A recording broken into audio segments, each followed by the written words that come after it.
أنفسنا ومن سيئات أعمالنا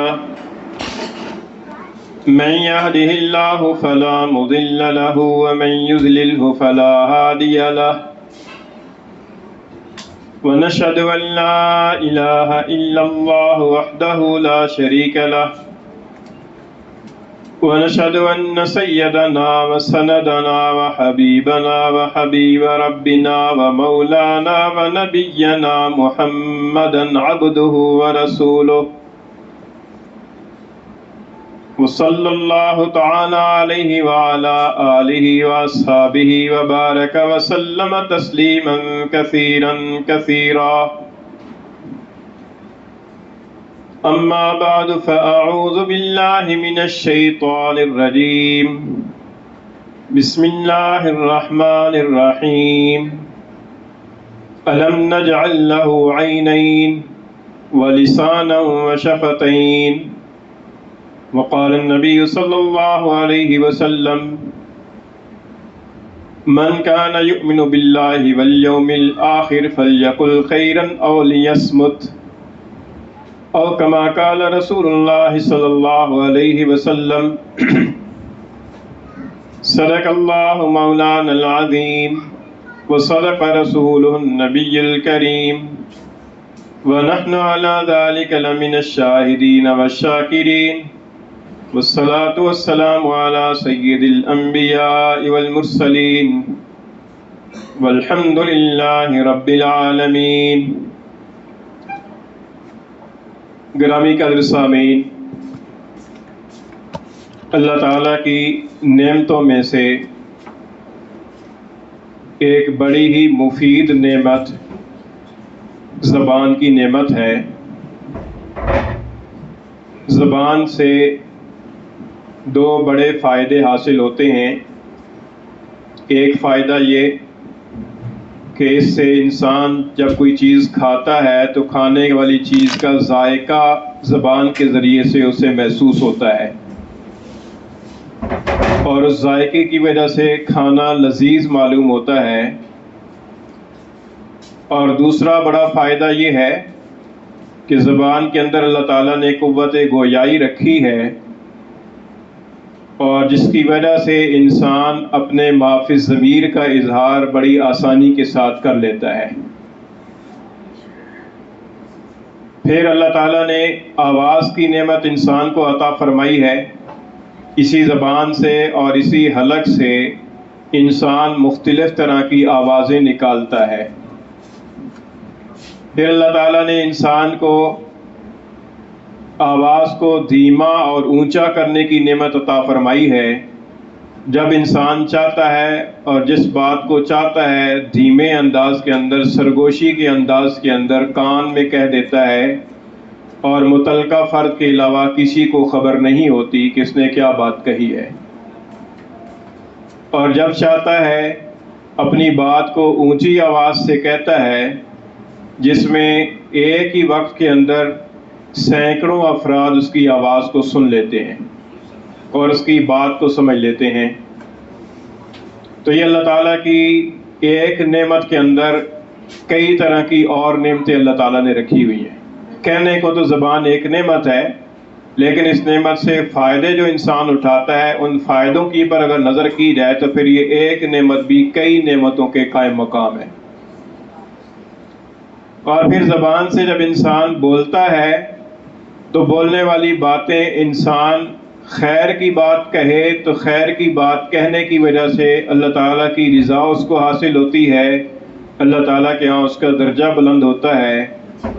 اور اگر وہ شر کی بات کہے تو شر کی بات کہنے کی وجہ سے اللہ تعالیٰ کی ناراضگی ہوتی ہے اور اللہ تعالیٰ کے ہاں اس کا درجہ کم ہو جاتا ہے یا سزا ملتی ہے. اور زبان سے خیر کی بات کہیں یا شر کی بات کہیں، اللہ تعالیٰ نے دونوں طرح کا اختیار انسان کو دے رکھا ہے. چنانچہ جب انسان سوچتا ہے اور سوچ کر بولتا ہے تو خیر کی بات زبان سے نکالتا ہے اور اس کا فائدہ دنیا اور آخرت کے اندر محسوس کرتا ہے. اور جب انسان شر کی بات کہتا ہے یا سوچے بغیر بولتا ہے تو جس نتیجے کے اندر ایسی بات اس کی زبان سے نکلتی ہے کہ جس کا دنیا اور آخرت کے اندر اس کی پر وبال پڑتا ہے. ایک حدیث شریف میں آتا ہے حضور اقدس صلی اللہ علیہ وسلم نے فرمایا کہ انسان اپنی زبان سے کوئی کلمہ بے خیالی میں نکال دیتا ہے اور وہ کلمہ اللہ تعالیٰ کی رضا کا موجب اور باعث ہوتا ہے، اور انسان کو اس کی کوئی خیال نہیں ہوتا، لیکن اللہ تعالیٰ کے ہاں اس کلمے کی وجہ سے اس کا درجہ بلند ہو جاتا ہے۔ اور بعض اوقات انسان بے خیالی کے اندر، بے دھیانی کے اندر کوئی شر کا کلمہ اپنی زبان سے کہہ دیتا ہے اور اس کی پرواہ بھی نہیں کرتا، اللہ تعالیٰ کے ہاں اس کے لیے ایک گناہ لکھا جاتا ہے اور اس کا درجہ کم کر دیا جاتا ہے۔ تو یہ زبان سے بات کرنا تو بہت آسان ہے، انسان جب چاہے اور جتنی جلدی سے چاہے بات کر لیتا ہے، یعنی انسان کے ذہن کے اندر کوئی بات آئی کہ یہ میں بات کروں اور فوراً زبان کو حرکت ہوئی اور زبان سے بات کہہ دی، بہت تھوڑی، یعنی آپ سمجھیں کہ 1 سیکنڈ کا 10واں یا 100واں حصہ بھی نہیں لگتا کہ آدمی کے دل میں یا ذہن میں کوئی بات آئی اور وہ بات اس کی زبان پر آ گئی۔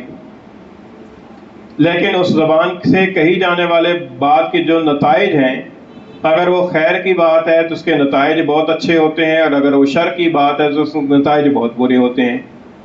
اسی وجہ سے زبان کے بارے میں بہت زیادہ چوکنا ہو کر رہنے کی ضرورت ہے۔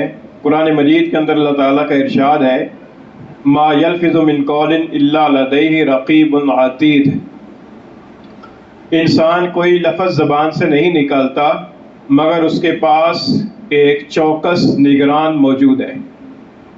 رقیب کا معنی ہوتا ہے نگرانی کرنے والا، اور عتید کا معنی ہوتا ہے چوکس، ہوشیار، یعنی انسان زبان سے کوئی لفظ نکالتا ہے، وہ نگران جو کہ ہر دم چوکس ہے، وہ فوراً اس کی زبان کو نوٹ کرتا ہے۔ اور اس سے نگران سے مراد کرامن کاتبین ہیں، جو انسان کے اوپر مقرر ہیں، نیکیاں لکھنے والا فرشتہ بھی، برائیاں لکھنے والا فرشتہ بھی۔ انسان اپنی زبان سے جو لفظ نکالتا ہے وہ لفظ وہ فوراً اس کے نامہ اعمال میں درج کرتے ہیں، اور اس کے اندر کبھی غفلت نہیں ہوتی۔ انسان تو اپنی ڈائری بناتا ہے، بعض اوقات شروع کرتا ہے، پھر کئی دن غفلت ہو جاتی ہے اور اپنی باتوں کو نوٹ نہیں کرتا، اور ایسے ہی وقت گزر جاتا ہے۔ اور بہت سارے ہمارے جیسے غافل لوگ تو ایسے ہیں کہ سال ہا سال کی عمر گزر جاتی ہے، کوئی اپنی عمر کا کوئی حساب کتاب موجود نہیں ہوتا۔ لیکن وہ جو فرشتے ہیں، وہ فرشتے اسی بات کی پر مقرر ہیں، اور وہ انسان کا کوئی لفظ بھی جانے نہیں دیتے، وہ فوراً نوٹ کرتے ہیں۔ ما یلفظ من قول الا لدیہ رقیب عتید۔ اور اسی وجہ سے حدیث شریف کے اندر بھی فرمایا گیا ہے، ایک صحابی نے حضور اقدس صلی اللہ علیہ وسلم سے پوچھا کہ اللہ کے رسول، میرے بارے میں آپ کو سب سے زیادہ خطرہ کس بات کا ہے؟ سب سے زیادہ خطرناک چیز میرے پاس کیا ہے؟ حضور اقدس صلی اللہ علیہ وسلم نے فرمایا کہ یہ زبان سب سے زیادہ خطرناک ہے، اس کو قابو میں رکھنا بہت زیادہ ضروری ہے۔ ایک حدیث شریف میں آتا ہے، حضرت عقبہ بن عامر رضی اللہ تعالیٰ عنہ فرماتے ہیں کہ حضور اقدس صلی اللہ علیہ وسلم سے پوچھا گیا کہ ما طریق النجات، کہ نجات کا طریقہ کیا ہے؟ حضور نے ارشاد فرمایا، املک علیک لسانک، اپنی زبان کو اپنے قابو میں رکھو، ولیسعک بیتک، اور آپ کے گھر میں آپ کی گنجائش ہونی چاہیے، وابکی علی خطیئتک، اور اپنی خطاؤں پر رویا کرو۔ تو یہ 3 کام حضور نے فرمائے کہ جس کے نتیجے کے اندر انسان کو دنیا اور آخرت کے اندر نجات حاصل ہوگی۔ ایک حدیث میں حضور اقدس صلی اللہ علیہ وسلم نے فرمایا کہ من صمت نجا، جو خاموش رہا، یعنی فضول اور بے فائدہ بات کہنے سے چپ رہا، اس نے نجات پائی۔ تو خاموش رہنے میں نجات ہے، خاموش رہنا زیادہ مفید ہے بنسبت کلام کرنے کے۔ آدمی کو بولنے سے پہلے سوچنا ضرور چاہیے۔ بعض اوقات بلکہ اکثر اوقات ایسے ہوتا ہے کہ جتنا انسان کو بات کہنے کی وجہ سے اور بولنے کی وجہ سے شرمندگی یا نقصان اٹھانا پڑتا ہے، اتنا خاموش رہنے کی وجہ سے نہیں اٹھانا پڑتا۔ تو اس لیے حضور نے فرمایا کہ من صمت نجا، کہ جو خاموش رہا وہ نجات پا گیا۔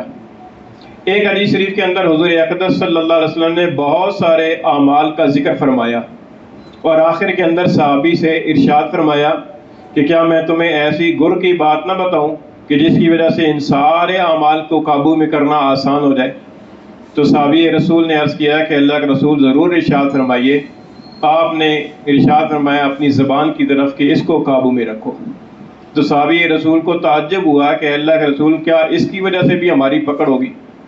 حضور نے ارشاد فرمایا کہ ثقلت کا کا آپ کو آپ کی ماں گم کرے، جہنم کے اندر اوندے منہ جو لوگ گرائے جائیں گے ان میں سے اکثر وہی ہوں گے کہ جو ان کی اپنی زبان کی کٹی ہوئی کھیتیوں کی وجہ سے گرائے جائیں گے. یعنی زبان سے جو الفاظ کہتا رہا ان کی وجہ سے جہنم کے اندر اوندے منہ گرایا جائے گا. تو یہ اس کے بارے میں، زبان کے بارے میں بزرگوں نے فرمایا ہے کہ جرمہ صغیر و جرمہ کبیر، کہ دیکھنے کو تو یہ بہت چھوٹی سی ہے لیکن اس کے جرائم بہت بڑے بڑے ہیں. اس کے جرائم کے اندر آپ دیکھیے، کفر کا کلمہ انسان زبان سے کہتا ہے اور کافر ہو جاتا ہے، اور انسان زبان سے جو ہے نا کسی کو دوسرے کو گالی گلوچ کرتا ہے، گناہگار ہوتا ہے. انسان زبان سے کسی دوسرے کے اوپر بدکاری کی تہمت لگاتا ہے اور حد قذف کا مستحق ہوتا ہے، اور زبان کی وجہ سے انسان دوسرے کے اوپر الزام تراشی کر دیتا ہے. زبان کی وجہ سے انسان جھوٹ بولتا ہے، زبان سے انسان جھوٹی گواہی دیتا ہے، زبان سے انسان جھوٹی قسم کھاتا ہے، اور زبان سے انسان دوسرے کو لعنت ملامت کرتا ہے. یعنی غرضے کے بہت بڑے بڑے گناہ ایسے ہیں کہ جو زبان سے صادر ہوتے ہیں. اسی وجہ سے زبان کو قابو میں رکھنے کی بہت زیادہ تاکید فرمائی گئی ہے. تو یہ اللہ تعالیٰ کی ایک نعمت ہے. اللہ تعالیٰ کی اس نعمت کو اگر مفید کاموں میں استعمال کیا جائے تو بہت ہی مفید اور انسان کے لیے باعث نجات ہے. لیکن اگر انسان اس کو منفی کاموں کے اندر استعمال کرے تو پھر اس کے نتیجے کے اندر اس کو بہت زیادہ نقصان اٹھانا پڑے گا. اور سب سے بڑا گناہ جو ہم زبان سے کرتے ہیں اور جس کو گناہ نہیں سمجھا جاتا، یعنی کچھ کام تو ایسے ہیں کہ جن کو گناہ سمجھا جاتا ہے، جیسے جھوٹ بولنا گناہ سمجھا جاتا ہے، جھوٹی قسم کھانا، جھوٹی گواہی دینا، اس کو گناہ سمجھا جاتا ہے. کفر کا کلمہ کہنا اس کو گناہ سمجھا جاتا ہے. کسی پیغمبر کی، کسی صحابی کی گستاخی کرنا اس کو گناہ سمجھا جاتا ہے. لیکن وہ ایک عام گناہ جو وبا کی طرح ہمارے کے اندر موجود ہے اور جس کو بہت معمولی سمجھا جاتا ہے، وہ گناہ ہے فضول گوئی. فضول گوئی کا مطلب ہے کہ بے فائدہ باتیں کرنا، ایسی باتیں کرنا کہ جن کا دنیا اور آخرت کے اندر کوئی فائدہ نہیں ہے. اور اس کا نقصان کیا ہے؟ اس کی وجہ سے انسان کا دل سخت ہو جاتا ہے. حضور اقدس صلی اللہ علیہ وسلم نے ارشاد فرمایا کہ لا تکثروا الکلام بغیر ذکر اللہ، اللہ تعالیٰ کی ذکر کے علاوہ بہت زیادہ باتیں نہ کیا کرو. فإن کثرۃ الکلام بغیر ذکر اللہ قسوۃ للقلب، اس لیے کہ بہت زیادہ باتیں کرنا اللہ کے ذکر کے علاوہ یہ انسان کے دل کو سخت کر دیتا ہے. اور فرمایا کہ اللہ تعالیٰ کے ہاں سب سے زیادہ دور انسان وہ ہے کہ جس کا دل سخت ہے، جس کے دل کے اندر قساوت ہے. اور یہ قساوت اتنی زیادہ بڑھ جاتی ہے کہ انسان کی آنکھوں سے آنسو نہیں نکلتا. یہ دل کی سختی جو ہے یہ آنسوؤں کو روکنے کا ذریعہ بن جاتی ہے. دل کی سختی آنکھوں کو خشک کر دیتی ہے. جیسے زمین سخت ہو جائے، بنجر زمین ہو جائے، وہ خشک ہو جاتی ہے، اس سے پانی نہیں نکلتا، اس سے چشمہ نہیں پھوٹتا. اس طریقے سے جب دل سخت ہو جاتا ہے تو یہ آنکھوں کی خشکی پیدا کرتا ہے. آنکھوں کے اندر خشکی آ جاتی ہے، اور اللہ تعالیٰ کے خوف کی وجہ سے اور اپنے گناہوں کی وجہ سے انسان کو رونا نہیں آتا، انسان کے آنسو کا قطرہ نہیں نکلتا. حالانکہ یہ فرمایا گیا ہے کہ انسان کی آنکھ سے اللہ کے خوف کی وجہ سے اگر مکھی کے سر کے برابر بھی آنسو کا قطرہ نکل آئے تو وہ جہنم کی آگ کو بجھانے کے لیے کافی ہے. لیکن وہ آنسو اللہ تعالیٰ کے خوف کی وجہ سے نکلے کیسے؟ وہ تب نکلے جب دل کے اندر سختی نہ ہو. دل کی سختی کا ایک سبب یہ فرمایا کہ انسان فضول گوئی کے اندر لگا رہتا ہے، جس کے نتیجے کے اندر اس کا دل سخت ہو جاتا ہے. اور ہم لوگ اتنے غافل ہیں کہ ہم فضول گوئی کو گناہ سمجھتے ہی نہیں ہیں، اور ہم یہ سمجھتے ہیں تو ایسی معمولی سی بات ہے. آدمی جو ہے نا دوسرے سے دوست کے ساتھ دوست کو بلاتا ہے، آؤ ذرا بیٹھیں گے گپ شپ لگائیں گے. یہ گپ شپ کیا ہے؟ فضول گوئی ہے. اور اسی طریقے سے جب آدمی کوئی ضرورت کی بات کر لیتا ہے اور کوئی کام کی بات نہیں رہتی، پھر کہتا ہے اچھا جی اور سناؤ. اور سناؤ کا کیا مطلب ہے؟ یہی مطلب ہے کہ اب کام کی بات تو ختم ہو گئی ہے، اور سناؤ. اچھا جی اور کوئی نہیں، اچھا نئی تازی سناؤ. تو یہ جو باتیں ہیں یہ دراصل فضول گوئی ہے، فضول باتیں ہیں، کیونکہ ان باتوں کے نہ کرنے سے دنیا اور آخرت کے اندر کوئی نقصان نہیں ہوگا. اور جو بات ایسی ہو کہ جس بات کے کرنے سے نہ فی الحال کوئی نقصان ہوتا ہو اور نہ آئندہ کوئی نقصان ہوتا ہو، اس بات کو نہ کیا جائے، اس بات کو کرنا یہ فضول گوئی میں آئے گا۔ تو یہ فرمایا گیا کہ یہ انسان کی جو زبان ہے، انسان کو چاہیے کہ اپنی زبان کو کنٹرول میں رکھے۔ اب زبان کو قابو میں رکھنے کا طریقہ کیا ہے؟ بزرگان دین نے فرمایا ہے کہ اس کے دو نسخے ہیں، دو طریقے ہیں، بلکہ ایک ہی طریقہ ہے، اس کے دو جز ہیں۔ اس طریقے کا ایک جز یہ ہے کہ اللہ تعالیٰ کا ذکر کثرت سے کیا جائے۔ جب انسان اللہ تعالیٰ کا ذکر کرتا ہے تو وہ کہ ذکر الہی کوئی فرض واجب درجے کا عمل نہیں ہے، لیکن ایسا عمل ہے کہ اس ذکر الہی کی وجہ سے انسان کی زبان جو ہے نا وہ فضول گوئی کرنے سے بچتی ہے۔ حدیث شریف کے اندر آتا ہے کہ حضور اقدس صلی اللہ علیہ وسلم نے فرمایا کہ لا یزال لسانک رطبا من ذکر اللہ، کہ تیری زبان جو ہے وہ اللہ تعالیٰ کی ذکر سے تر رہنی چاہیے۔ یعنی آدمی اتنا ذکر کرے کہ ذکر کی کثرت کی وجہ سے اس کی زبان تر رہے، اس کے منہ کے اندر لعاب پیدا ہو، اس کے منہ کے اندر جھاگ پیدا ہو، اور وہ اس کی وجہ سے اس کی زبان تر رہے، اتنا کثرت کے ساتھ ذکر کرے۔ ایک تو عمل یہ ہے کہ انسان کو کوئی وقت مقرر کرنا چاہیے اور اس وقت مقرر کے اندر اسے ذکر کرنا چاہیے۔ 10 منٹ ذکر کرے، 15 منٹ ذکر کرے، 20 منٹ ذکر کرے، صبح کے وقت کرے، شام کے وقت کرے، صبح اور شام دونوں اوقات میں کرے۔ تو جتنا زیادہ انسان ذکر کرے گا اتنا ہی انسان کو فضول گوئی سے نجات ملے گی۔ دوسرا جو اس کا یہ ہے کہ جب بھی انسان بات کرے تو بات کرنے سے پہلے سوچے ضرور، ہر بات کو کرنے سے پہلے ضرور سوچے کہ میں یہ بات کرنے لگا ہوں، اس بات کے کرنے کا فائدہ کیا ہوگا، نقصان کیا ہوگا، اس بات کے اثرات کہاں تک پہنچیں گے۔ بعض اوقات انسان یہاں بیٹھ کر بات کرتا ہے اور اس کے اثرات دوسرے شہر تک پہنچ جاتے ہیں۔